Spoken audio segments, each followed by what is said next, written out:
देश की अग्रणी सार्वजनिक क्षेत्रों के बैंकों में अपनी अलग पहचान स्थापित करने वाली बैंक ऑफ बड़ौदा एक शताब्दी से ज्यादा का सफर तय करते हुए 20 जुलाई 2025 को अपनी स्थापना के 118 साल पूरा कर लिया है।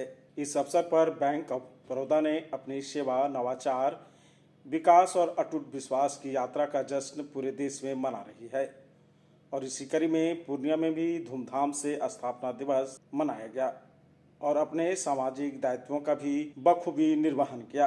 इस अवसर पर बैंक ऑफ बड़ौदा के क्षेत्रीय कार्यालय से सभी कर्मियों के द्वारा मोटरसाइकिल जागरूकता मार्च निकाली गई, जो पूर्णिया शहर के सभी ब्रांचों का भ्रमण किया और अपनी सेवा, नवाचार, विकास और अटूट विश्वास का ग्राहकों को विश्वास दिलाया और आने वाले समय में बैंकिंग की बदलती जरूरतों को पूरा करने के लिए नवाचार के माध्यम से परिवर्तनकारी पहल को आगे बढ़ाते हुए विश्वास और विश्वसनीयता को बनाए रखने का वादा भी किया।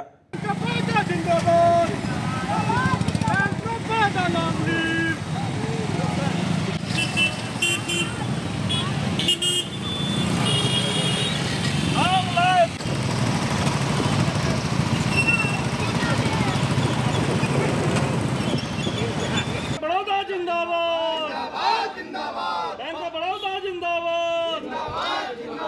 स्थापना दिवस के अवसर पर रक्तदान शिविर का भी आयोजन किया गया, जिसमें लगभग बैंकों के 50 कर्मियों ने रक्तदान किया, जिसमें मुख्य तौर पर रीजनल मैनेजर नवनीत कुमार ने भी सेवा भाव दिखाते हुए रक्तदान महादान कहते हुए रक्तदान किया। इस मौके पर क्षेत्रीय प्रबंधक नवनीत कुमार ने कहा कि ग्राहकों के विश्वास और समर्पण के बदौलत बैंक ऑफ बड़ौदा ने 118 साल का सफर तय कर लिया है। उन्होंने आगे कहा कि बैंकिंग प्रणाली को आम जन तक पहुंचाने के लगातार सरलीकरण किया जा रहा है और सेवा संभाव उनकी पहली प्राथमिकता है।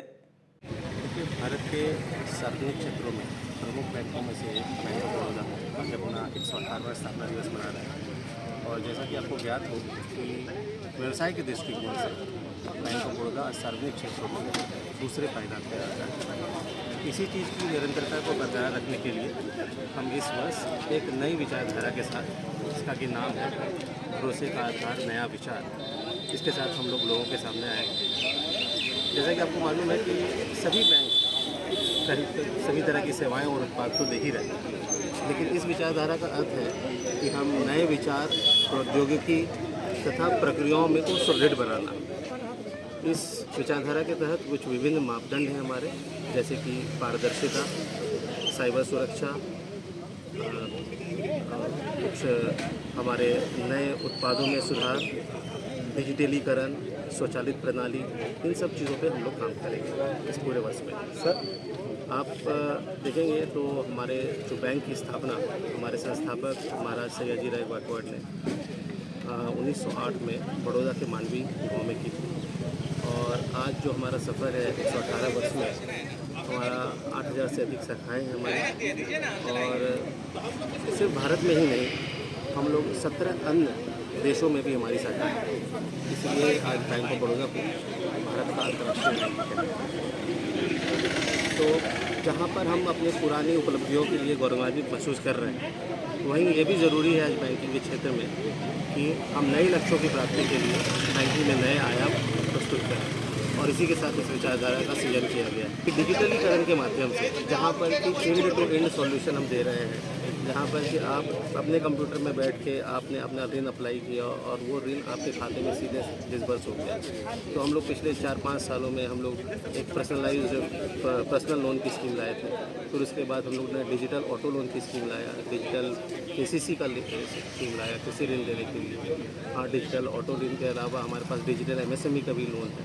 तो हर तरह की प्रक्रियाओं को हम लोग डिजिटलीकरण कर रहे हैं, जिसमें कि आपसी संवाद, 1-to-1 संवाद जो रहता था कि बैंकों के चक्कर काटने पड़ते थे, उसके चक्कर काटने की किसी को ज़रूरत नहीं, और सभी कुछ डिजिटली माध्यम से ही हम लोग करने की कोशिश कर रहे हैं। और एक साथ में ये भी है, हम ऐसे बैंकिंग को कभी अलग से नहीं देख सकते कि बैंकिंग में लोग नहीं रहेंगे। तो लोगों की विचारधाराओं में, लोगों के सोच में, हमारे एम्प्लॉय के सोच में भी हम लोगों ने कई चेंजेस लाए हैं और हमारे विचारधारा के साथ आज हमारे सारे एम्प्लॉय एक साथ हमारे साथ काम कर रहे हैं। सर, ग्राहक की अगर बात कर ले तो पूरे देश में बैंक ऑफ बड़ौदा से कितना ग्राहक जुड़ पाए और अब जो आप लोग 118 साल पूरा कर लिए तो कौन कौन सा लाभ ग्राहक बैंक के माध्यम से जो है वो ले पाए? देखिए, बैंकिंग प्रक्रिया में अगर लाभ की बात करें तो सेवाएं उत्पाद तो सभी हाँ, बैंकों के सेवा, only for साथ सबसे इम्पोर्टेंट चीज़ जो मैं बैंक में समझता हूँ उत्पाद से ज़्यादा वो सेवा से ही है।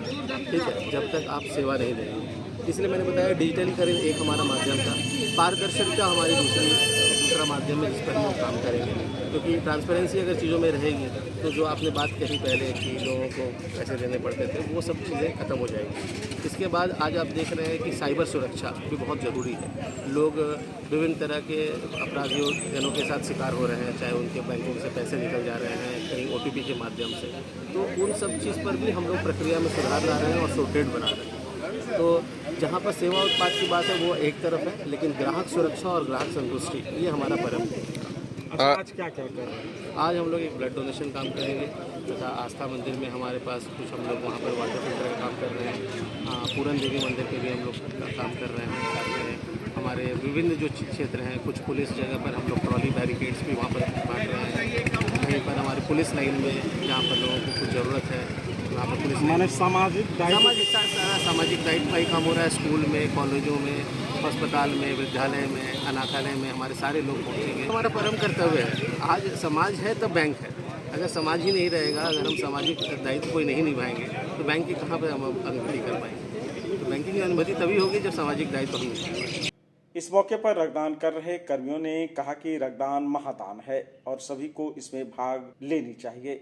जबकि GMCH के डॉक्टर ने कहा कि ब्लड डोनेशन से जहां जरूरतमंदों की जान बचाई जा सकती है, वहीं रक्तदान से आपका स्वास्थ्य भी बेहतर रहता है। गौरतलब है कि बैंक ऑफ बड़ौदा की स्थापना 20 जुलाई 1908 को सयाजीराव गायकवाड़ द्वारा की गई थी। ब्लड डोनेशन तो हर एक व्यक्ति को प्रत्येक 6 महीने पे करनी चाहिए, जिससे कि नए खून की जो होती है उनमें नया खून बनता है, तो ब्लड डोनेशन से ही बनेगा। ठीक है, ब्लड डोनेशन बहुत ही आवश्यक है आज के समय में, और मैं पिछले 10 साल से ब्लड डोनेशन कर रहा हूँ। अभी तक कोई इशू नहीं है, और ये एक मिथ्या है कि ब्लड डोनेशन से कमजोरी आती है, जो कि कोई भी इशू नहीं आती है कभी भी। इसको एक जागरूक करने का भी एक अभियान है हमारा, और एक जो मिथ्या जो बनी हुई है समाज में कि ब्लड डोनेशन से कमजोरी आती है, ब्लड डोनेशन सही नहीं है, उसको भी हम लोग एक अवेयरनेस फैलाने का एक काम कर रहे हैं। ब्लड देना ही चाहिए। लोग को ऐसे लगता है कि हम ब्लड देंगे तो हम वीक हो जाएंगे, बट ऐसा कुछ नहीं है। ब्लड देने के बहुत सारे फ़ायदे हैं। पहला तो फ़ायदा ये है कि जो लोग भी ब्लड देते हैं ना, अगर मान लीजिए तो उनको कोई भी मतलब दिक्कत है, जैसे कि उनको उनका हेल्थ चेकअप हो गया, उनको अपना ब्लड ग्रुप मालूम हो गया, उनका वहाँ पे BP चेक होता है, उनका हीमोग्लोबिन चेक होता है, तो एक नॉर्मल उनको मतलब कि मिल गया कि आपका रेगुलर चेकअप हो रहा है। तो अगर वो मतलब कि मेल जो होता है ना, उनको कम से कम 3 महीने के बाद वो ब्लड डोनेट कर सकते हैं, और फीमेल जो होती है उनको 4 मंथ। तो अगर मान लीजिए कोई 6 मंथ में ही ब्लड डोनेट कर रहा है, तो उनको है कि उनका रेगुलर चेकअप हो रहा है, तो उनको है कि अब कोई भी अगर मेजर बीमारी है तो उनको पहले ही पता चल जाएगा। एक तो होगी नहीं उनको मेजर, क्योंकि जो ब्लड डोनेट करते हैं ना, उनके बॉडी में मतलब एक होता है हमारा आयरन ओवरलोड जो होता है वो उनके बॉडी में नहीं होगा। आयरन ओवरलोड नहीं होने से क्या होता है, हमारा जो किडनी है, लीवर है, इस पे उसका इफेक्ट नहीं पड़ता है, वो हेल्दी रहती है, हमारा हार्ट हेल्दी रहता है। तो जिनको भी मतलब ये कार्डियक अरेस्ट जैसा ये सब प्रॉब्लम वो नहीं झेलेंगे। और ये बैंक ऑफ बड़ौदा बहुत अच्छा काम कर रहे हैं कि वो ब्लड डोनेट कर रहे हैं। अच्छा, ऐसे ही मतलब कि और भी मतलब लोगों को ऐसे जागरूक होना चाहिए। Aryabhatta institute of technical education. अब आप बताइए, आप IT क्यों कर रहे हैं? IT सेक्टर में गवर्नमेंटल एवं प्राइवेट प्लेसमेंट बहुत है। अभी IT की क्रांति है, सो मुझे तो यही करना था। तो यहाँ आर्यभट्ट में होगा मौलाना मजरूल हक अरेबियन एवं फॉर्च्यून यूनिवर्सिटी पटना से मान्यता प्राप्त जिले का एकमात्र पैरामेडिकल IT एवं मैनेजमेंट इंस्टीट्यूट है। क्यों ना मैं इसे ही चूज करूं? आर्यभट्ट यानी कि सही फैसला। थैंक्स टू आर्यभट्ट इंस्टीट्यूट, जिसने मुझे दिया कॉन्फिडेंस एवं आगे बढ़ने का हौसला। पारा मेडिकल कोर्स करें, नौकरी तुरंत पाएं। Contact number 7739023553। Campus office Kaptanpara near Durga Mandir Purnia.